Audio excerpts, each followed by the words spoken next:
Excuse me, বলছি আপনি আমার ওয়াইফকে দেখেছেন? উনি আমাদের সবার সাথে ডক্টর বোসের ক্যাবিনে ছিলেন। No sir, sorry.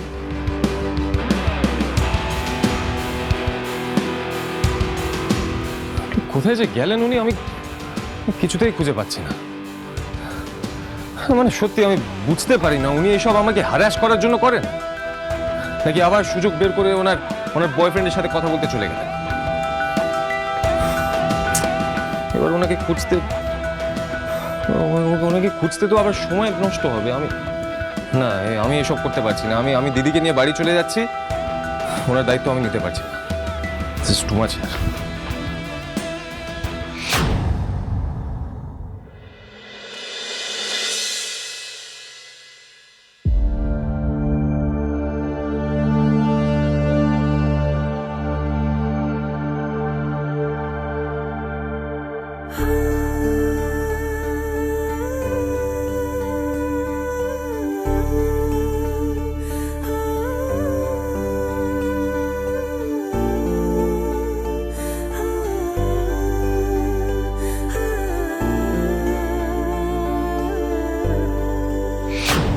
না বলে কোথায় চলে গেছিলেন আপনি?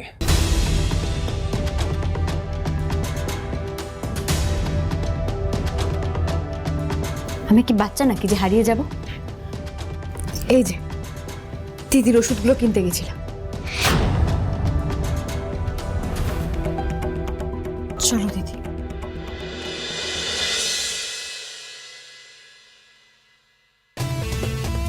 আমি তো এক্ষুনি ফার্মাসির দিকে গিয়েছিলাম, ওনাকে তো ওদিকে দেখলাম না।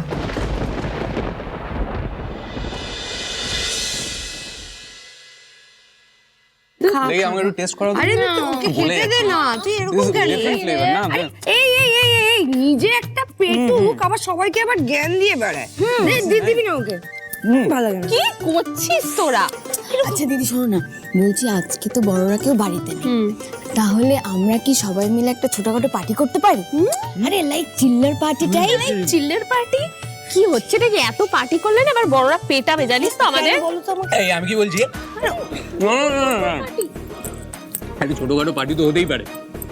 আর পার্টি হলে তো এবার আমাকে আরেকটা জিনিস করতে হবে, ওই টনিকের ব্যবস্থা করতে হবে। তো দেখো এবারে না হলে সবাই মিলে অল্প অল্প করে খাবো, কি আছে, কি আর করা যাবে।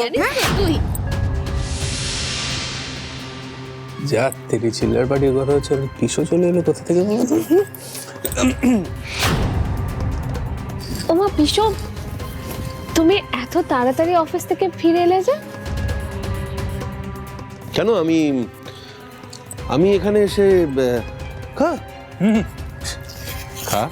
তোমাদের কোনো অসুবিধা করলাম বুঝি? নাকি আজকাল তোমার পারমিশন ছাড়া আমি বাড়িতে ফিরতে পারবো না? না না বাবা, আমরা ভেবেছিলাম আজকে সবাই মিলে একটু পার্টি করবো, তাই আর কি বলছেন। পার্টি? বাহ বাহ, আবার পার্টি, খুব ভালো খুব ভালো। এবারে সবার দেখছি ফুর্তি শেষ হচ্ছেই না। রুষা তুমি একটা কাজ করো, ঋষি তোমার সব কথা শুনে তো, তুমি ঋষিকে বলে এই বাড়ির নাম আনন্দ নিকেতন করে দাও, সবসময় পার্টি পার্টি পার্টি। না না পিসো, ওরা মজা করছে, কোনো পার্টি টাটি হচ্ছে না। তুমি তো অফিস থেকে এসছো, তুমি ফ্রেশ হয়ে নাও, আমি চা নিয়ে আসি। না না না, ছি ছি ছি ছি ছি, তুমি চা করবে কি? তুমি এ বাড়ির মালকিন। না না, তুমি রান্না করে যাবে, হেঁসেল ঠেলবে, তা হয় নাকি? আমি চা করে আনছি নিজে, তুমি পায়ের ওপর পা তুলে বসে থাকো। হ্যাঁ, ওহো, না না না, সরি, আমি ভুল বললাম। তুমি তো ওটা করতে পারবে না। তুমি একটা কাজ করো, তুমি হাতের ওপর হাত তুলে বসে থাকো, বেশ মালকিন মালকিন মনে হবে তোমাকে। এতদিন ধরে অপেক্ষা করার পরে আজ তোমাকে একা পেয়েছি রুষা, এই সুযোগ আমি হাতছাড়া করি কি করে বলো? এইসব মালকিন টালকিন কেন বলছো পিসো? আমি তো এই বাড়ির মেয়ে। না নো,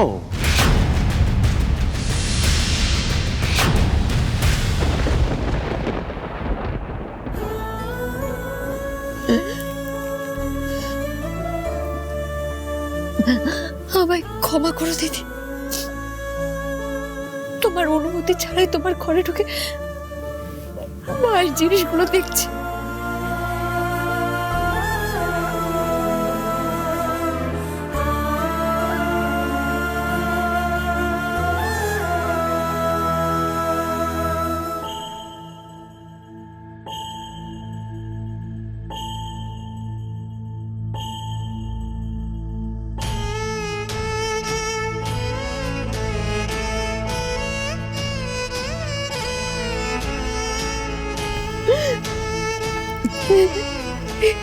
জন্য এই শাড়িগুলো থেকে আমি মায়ের গন্ধ পেতাম।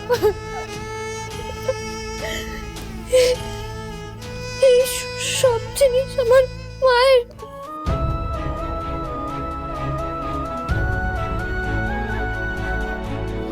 আমার দিদি আমার সামনে ছিল, আমি বুঝিনি।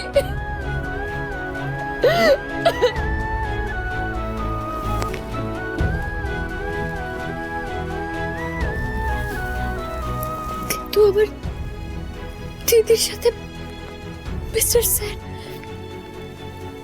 এই পরিবারের কি সম্পর্ক? ওরা কোথায় পেল আমার দিদিকে? আর মিস্টার সেন উনি দিদিকে এত ভালোবাসেন কেন? কাকাই বলেছিল মিস্টার সেন দিদিকে বাড়িতে নিয়ে এসেছে, কিন্তু কোথায় পেল উনি দিদিকে?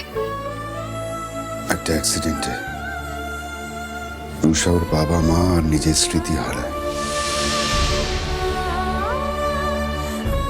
তারপর ঋষি ওকে এই বাড়িতে নিয়ে আসে। মিস্টার সেনের দিদির প্রতি ভালোবাসা দেখে মনে হয়েছিল আমার টুবাইটা যদি বেঁচে থাকতো তাহলে আমার দিদিকে একইভাবে ভালোবাসত।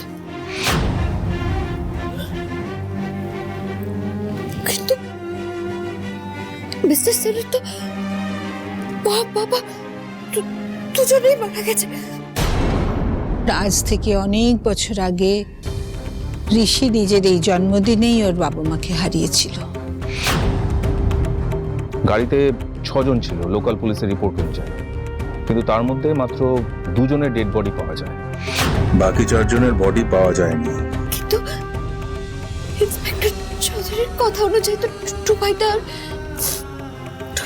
বাবা মার বেঁচে থাকার কথা। কিন্তু আঙ্কেল তো সেদিন আমাদের সাথে ছিলই না, তাহলে ওই অ্যাক্সিডেন্টে টুবাইদা যদি বেঁচে থাকে তাহলে টুবাইদা এখন কোথায়?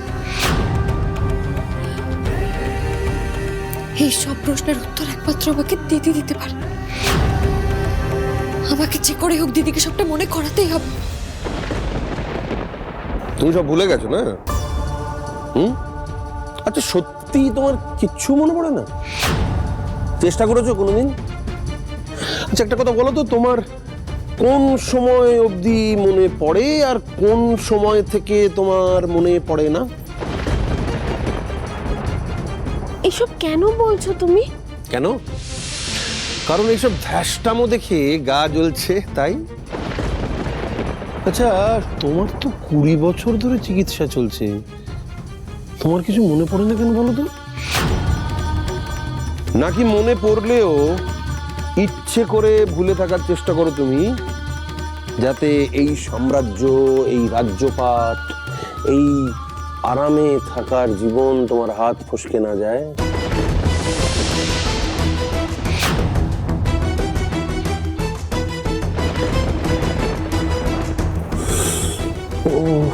আমার মাঝে মাঝে মনে হয় ভগবান যদি আমার দুটো পা নিয়ে তোমার মতো সুখের কপাল আমাকে লিখে দিত, আমিও তাহলে সুটকেসের মতো চেয়ারে বসে পড়তাম।